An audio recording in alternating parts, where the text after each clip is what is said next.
Magandang araw mga kawais. Ngayon mo lang ba ako nakita at napanood? Ako nga pala si Jose B. Unayan, newlywed, empleyado at negosyante. Simpleng mamamayan at may payak na pamumuhay. Naghahanap buhay ng marangal at nagnenegosyo ng legal. Gusto kong ipabatid sa inyo at sabihin sa inyo na bakit ngayon sa panahon natin mahalaga ang pagko-content. Kasi para sa akin, sa bawat panahon, may impact wave sa pagpo-promote o pagpapakilala ng produkto, ng serbisyo, ng negosyo, at ng sarili.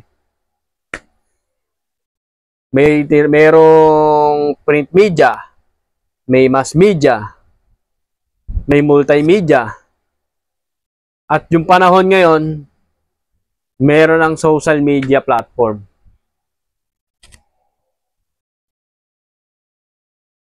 At ang naintindihan ko at na-realize ko at na-figure out ko, ngayon, nasa wave na tayo ng labanan na ng content creation. Nasa pagko-content na ang labanan.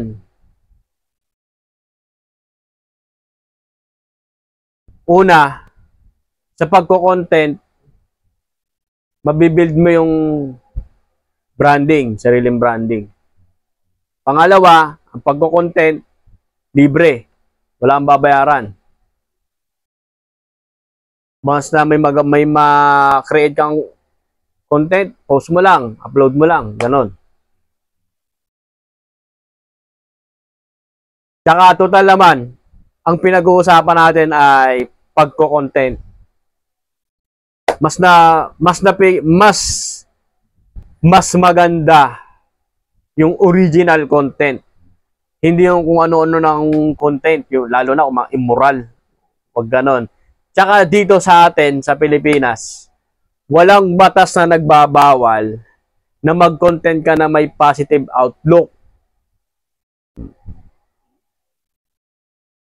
May moral values, may spiritual values,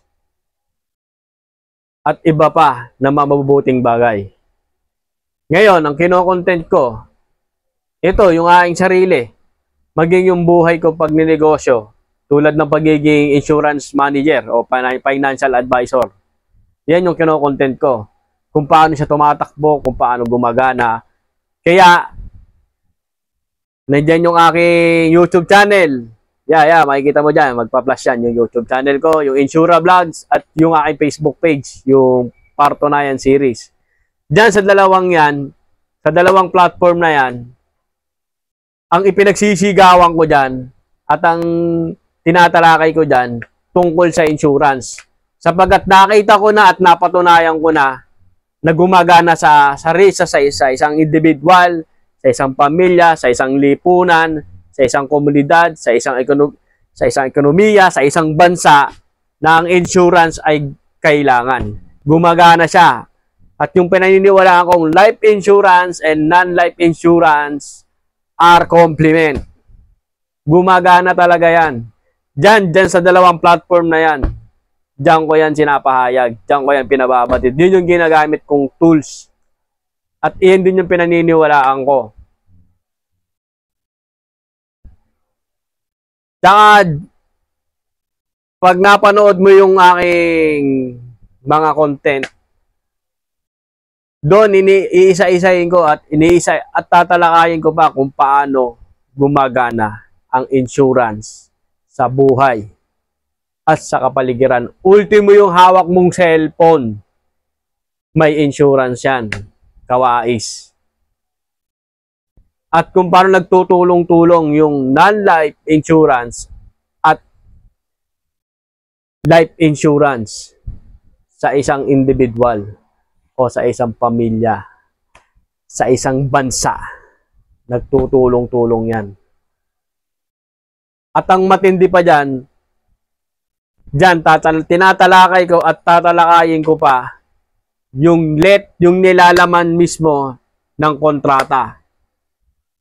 Letra por letra. kung ano yung buong katotohanan nasa kontrata. Yun ang aking tinatalakay sa maikling panahon. Na wala akong nalalabag na patakaran, tuntunin, lalo na yung data privacy. Kaya napakaingat ko dyan, napakaingat ko. Pati sa mga kliyente ko, napakaingat at inalagaan ko rin sila. At naniniwala ako sa pamamagitan nitong aking YouTube channel, ng aking Facebook page. Sana i-like nyo, i-follow nyo rin ako na kung ang halimbawa, ang isang policy owner o ang isang policy holder o ang isang policy insured ay nalilimutan na o wala ng panahon para basahin yung kontrata, ito yung aking platform para ipaliwanag sa inyo, ipaliwanag sa iyo, ipaintindi sa iyo sa maikling paraan, sa maikling panahon.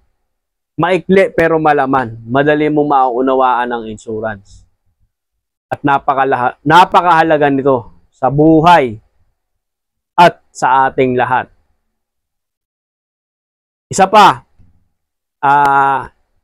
ang pag-original content ay totoo hindi madali. Hindi siya madali. Lalo na unang-una mong babasagin dito yung yung hiya, tsaka yung takot. Yun ang unang babasagin sa sarili.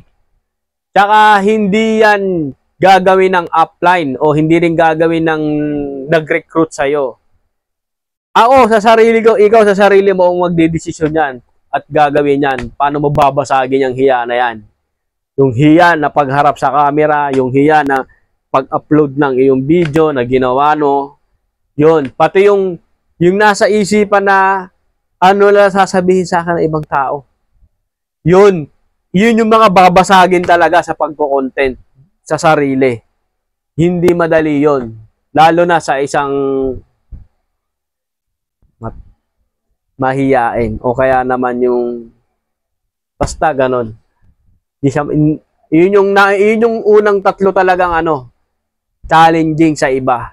Kailangan babasagin mo talaga yung hiya mo pag nag-decision ka na mag-content, maging content creator. Ang sinasabi ko lang, mag-content tayo ng original content natin.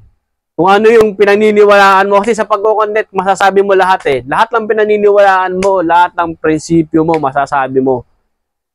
Basta hindi lang immoral para wala ka namang malabag. No? Tsaka ang isa pa sa advantage ng ngayon, pag meron kang nagawa at tuloy-tuloy na original content, mabibuild mo yung branding, sarili mong branding, makakapag-create ka rin ng sarili mong community, Facebook group, at napaka-effective nun. Ibibigay ko sa inyong sample yung yung aming kasosyong malupit group, si Kumparing Arben Urubia. Yung aming group na yon ng mga negosyante at wala pang negosyo. Basta yung yung tunay at may malinis na prinsipyo sa pagninegosyo, yun, nandun kami sa group na yun.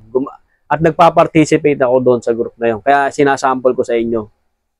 Pagdating naman sa yung isa pa, yung sa babae naman, yung the budgetarian bride. Basta nabubulol ako. Yun. The budgetarian bride. Yun, nabubulol na pala ako. Yun. Siya rin yun, yung Facebook group na yun. Nandun din ako, nagpa-participate din ako. Ang ibig ko lang sabihin, ngayon, nasa wave na ng pagko-content at eto na rin yung wave kung gaano makapangyarihan yung Facebook group na pinagsisilbihan ng isang content creator, ng isang may original content. Napakahalaga nun. Napakahalaga nun.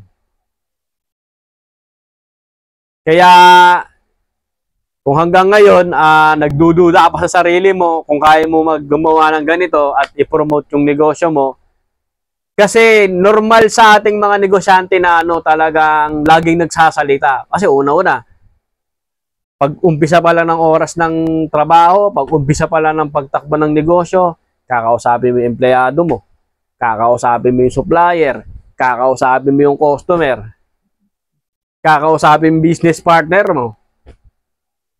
Pati may problemang empleyado, kakausapin mo din. Talagang normal sa isang negosyante nagsasalita.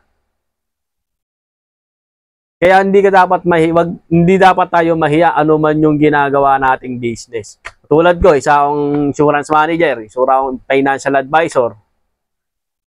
Lagi kang makikipag-usap sa iba't ibang paraan. Normal yun. Normal lang talaga sa isang negosyante na nagsasalita.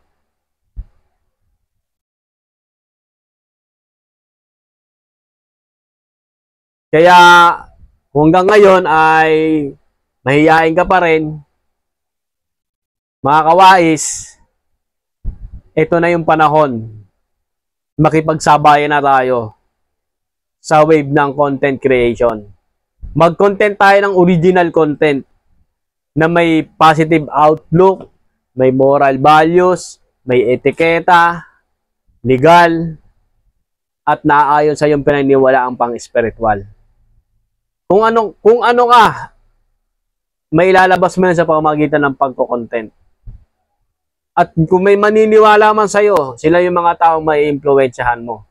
At sila din yung mga taong pagsisilbihan mo at pagsisilbihan natin. Hanggang sa maging isang Facebook group sila. Hanggang sa maging isang community sila. Isang klase lang ng tao na may isang purpose, may isang layunin. Napaka-solid nun. Hindi madali yon, pero nangyayari yon. Kaya kung pinanood mo ko hanggang sa matapos, maraming salamat sa iyo, mga kawais. Sana i-like mo din at yung aking Facebook page, i-follow mo din at i-subscribe mo rin ako sa aking YouTube channel, yung Insura Vlogs, no? Basta tungkol sa insurance, ipagsisilbi ko yan sa inyo, mga kawais.